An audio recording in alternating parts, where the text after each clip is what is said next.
Alright, Archero 2, that question comes up again as we have the Island Treasure event. Should you be rolling your dice on this event this time and getting those rewards? For me, it's going to be a big fat no. I mean, at least a little bit of rolling on this, but as you can see, I don't have any dice saved up on this. And to keep this from being completely boring for me every time this shows up until I have enough of those dice, I will at least go and get it to this 20,000 mark where I can at least go and grab one of those tickets to exchange. And I know it may seem crazy to just go get to that 20,000 mark, stop, but it really is going to be the best way for you if you are going to try to maximize your rewards. Now, the amount of dice that I usually try to save up on this is around 250. Sometimes I do go a little bit less than that, but I do also go and spend the 750 gems every day and get that pack to at least get 5 more of them. That will give me 35 altogether through this event, and clearly you want to make sure you do all those tasks. Now, my goal is that I usually try to hit that 100,000 mark. One of the things you want to keep in mind is we now have that gem exchange too, where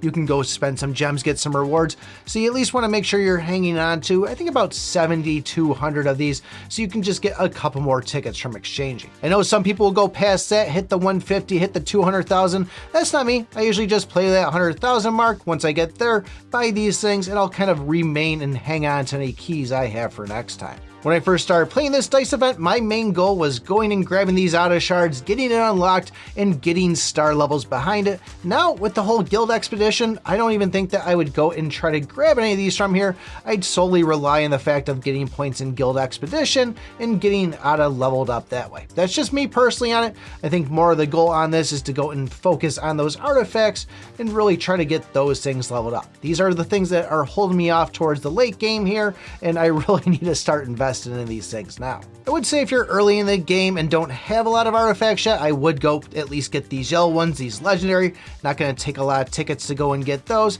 And then I'd start moving on to the red ones, demon ones. That's going to be my next goal on this here, and eventually just getting them all unlocked. I've never been too much of a fan of getting the shards out of this, but if you really want to, they do have both of the new heroes inside there. Clearly, Loki's going to be in the epic, and then Hello be in the rares, but also Rolla is in those epic ones too. So a chance of getting those, but you're only going to be getting 10 shards for every 2 tickets that you spend. But back to what I was saying about the whole saving your dice on this here. If you have over 200 of these things, might not be a bad idea to go and spin on it if you are willing to spend a little bit of money. But I know a lot of players, they'll hang out for 250, even some 300 dice before they even really try to go and take it past that 20,000 mark. If you already started rolling some dice and wondering if you're going to be hitting that 100,000 mark, Cthulhu has a nice little guide online there. I think it had some help from some other people, possibly Fiery Wind and many other people that are talking about it in the Discord, but I'll have that linked inside the pinned comment. Check it out. A lot of good information in there, and